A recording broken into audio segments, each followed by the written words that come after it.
గళములో నారా లోకేష్ గారు చెప్పినట్లు mega DSC అవన్నీ నెరవేరుస్తానని చెప్పారు. అదేవిధంగా మన ముఖ్యమంత్రి నారా చంద్రబాబు నాయుడు గారు ఆదేశానుసారం ప్రత్యేకంగా ఈ సత్తెనపల్లి నియోజకవర్గంలో ఉన్నటువంటి మన శాసనసభ్యులు కన్నా లక్ష్మీనారాయణ గారి ఆధ్వర్యంలో ఈ రోజున సత్తెనపల్లి నియోజకవర్గంలో ఉన్నటువంటి నిరుద్యోగులకు అందరికీ కూడా జాబ్ మేళా నిర్వర్తించి దాదాపు 5 సంవత్సరాల నుంచి కూడా ఈరోజు రిక్రూట్మెంట్ చేసుకోవడానికి మీరంతా వచ్చిన వారికి అందరికీ శుభాకాంక్షలు తెలియజేస్తూ, చంద్రబాబు నాయుడు గారు గత ప్రభుత్వం జగన్ ప్రభుత్వం ఏదైతే అస్తవ్యస్త చేసినటువంటి అన్ని కోణాల నుంచి కూడా చూస్తే అస్తవ్యస్తం చేసినటువంటి ప్రభుత్వాన్ని గత ప్రభుత్వంలో దాన్ని ఒక లైన్ గా పెట్టడానికి ఇప్పుడున్నటువంటి 100 రోజుల ప్రోగ్రాం 100 రోజులైన సందర్భంలో ప్రతి గ్రామం కూడా టౌన్లో కానీ ఏవైతే కార్యక్రమాలు చేస్తున్నామో ఆ కార్యక్రమాల్ని ప్రజలకు తెలియజేయాలి.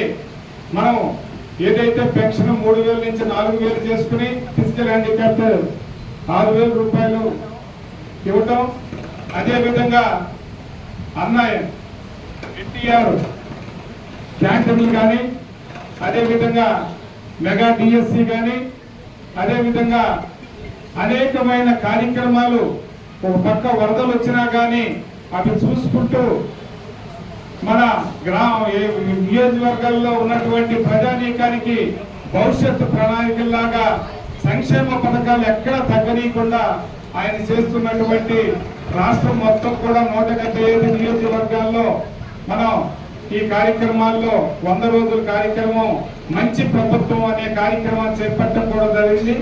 ఆ సందర్భంలోనే ఈ మెగా జాబ్ మేళా కూడా మీరందరూ వచ్చిన వారికి అందరికీ శుభాకాంక్షలు తెలియజేస్తూ, వేదిక మీద ఉన్నటువంటి పెద్దలు రాష్ట్ర నాయకులు, అదేవిధంగా మన నియోజకవర్గ నాయకులు, అదేవిధంగా సిఐ ఎస్ఐ గారికి, ఇక్కడికి ఇచ్చేసినటువంటి తెలుగుదేశం పార్టీ కార్యకర్తలకు అందరికీ ధన్యవాదాలు తెలుపుకుంటూ, ఈ జాబ్ మేళా విషయంలో ఎవరైతే సెలెక్ట్ అవుతారో రేపు మన ఎమ్మెల్యే కన్నా లక్ష్మణ్ గారి చేతుల మీదుగా మనం ఇస్తే బాగుంటుందనేది మన వారికి తెలియజేస్తూ, ఈ అవకాశం ఇచ్చినటువంటి జాబ్ మేళా నిర్వహిస్తూ చేస్తున్నటువంటి వారికి ధన్యవాదాలు తెలుపుకుంటూ చాలా చూస్తాం. జయప్రకాష్ నారాయణ గారు, పెద్దలు, మెగా జాబ్ మేళా ఇక్కడ చేసినటువంటి పెద్దలకి, నిరుద్యోగ యువకులకు అందరికీ కూడా నా హృదయపూర్వక ఆహ్వానం. సంతోషం. జయప్రకాష్ నారాయణ గారు చెప్పినట్టు పెద్దలు లోకేష్ గారు యువగలం సందర్భంగా కూటమి ప్రభుత్వం అధికారంలోకి వస్తే నిరుద్యోగ యువత అందరికీ కూడా ఉద్యోగ అవకాశాలు ఇస్తామని చెప్పేసి ఆ రోజు ఆయన యువగలం సందర్భంగా ప్రామిస్ చేయడం జరిగింది. అలాగే అధికారంలోకి చంద్రబాబు నాయుడు గారి నాయకత్వంలో ప్రభుత్వం ఏర్పాటు అయిన తర్వాత మన నాయకులు చంద్రబాబు నాయుడు గారు కూడా అవకాశం ఉన్నంత వరకు నిరుద్యోగ యువతకి అవకాశం కల్పించాలి, ఉద్యోగ అవకాశాలు కల్పించాలనే ఉద్దేశంతోనే మెగా డిఎస్సి ఏర్పాటు చేయడం, దగ్గరగా 16,500 మందికి టీచర్ ఉద్యోగ అవకాశాలు మరి కల్పించడానికి మెగా డిఎస్సి ఏర్పాటు చేయడం, అలాగే ఇవాళ అమరావతి రాజధాని మరి నిర్మాణం జరుగుతూ ఉంది. అమరావతి రాజధాని నిర్మాణం జరుగుతూ ఉంటే ఎంతో మంది నిరుద్యోగ యువతకి ఉద్యోగ అవకాశాలు, మన ప్రాంతానికి గౌరవంతో పాటు ఎంతో మంది నిరుద్యోగ యువతకి ఉద్యోగ అవకాశాలు వచ్చేటువంటి అవకాశం ఉంది.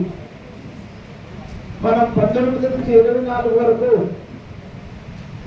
ఒక అరాచక పాలన చూసాం.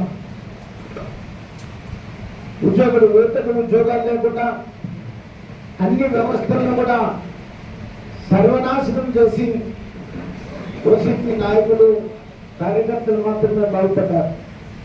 మరి ఇవాళ ఎంతో విజన్ ఉన్నటువంటి నాయకుడు మన నాయకుడు చంద్రబాబు నాయుడు గారు.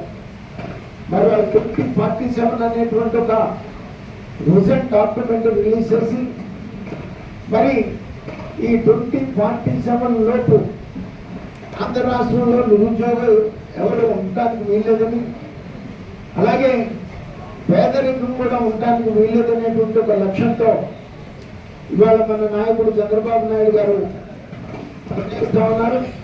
మరి దానికి అనుగుణంగానే ఇవాళ మనం మెగా జాబ్ మేళాలో మన సత్తెనపల్లి నియోజకవర్గ నిరుద్యోగ యువతులకు అవకాశం కల్పించాలని చెప్పేసి రిక్వెస్ట్ చేయడంతోనే మరి యుఎస్ ట్యాక్స్ ఫైల్స్ సతీష్ గారు, ఏం ట్యాక్సెస్ అప్పారావు గారు, విజ్డమ్ ట్యాక్సెస్ అఖిల్ గారు, ఒబ్లేజ్ ట్యాక్స్ కన్సల్టెన్సీ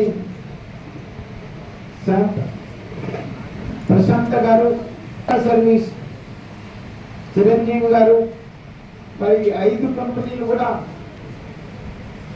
మన సత్తెనపల్లి నియోజకవర్గంలో ఉన్నటువంటి యువకులకి ఉద్యోగ అవకాశాలు కల్పించడానికి ఇక్కడికి వచ్చినందుకు వారికి నేను హృదయపూర్వకంగా ధన్యవాదాలు ఆహ్వానం తెలియజేస్తూ వారందరికీ కూడా సత్తెనపల్లి నియోజకవర్గ ప్రజలు మరి కృతజ్ఞతగా ఉంటామని మీ అందరికీ మరొకసారి ధన్యవాదాలు తెలియజేస్తూ ఇప్పటికే ఆలస్యమైంది. మరి కార్యక్రమాన్ని మొదలు పెట్టాల్సిందిగా నేను కోరుతా ఉన్నాను. ఇక ముందు కూడా ఇక్కడ కొంతమంది రిటైర్డ్ ఇంగ్లీష్ లెక్చరర్స్ తో మాట్లాడి ఇక్కడ స్పోకెన్ ఇంగ్లీష్ కోచింగ్ క్లాసెస్ కూడా కండక్ట్ చేద్దామని అనుకున్నాము. ఆ అవకాశాన్ని కూడా ఉపయోగించుకోవాల్సిందిగా కోరుతా ఉన్నాం.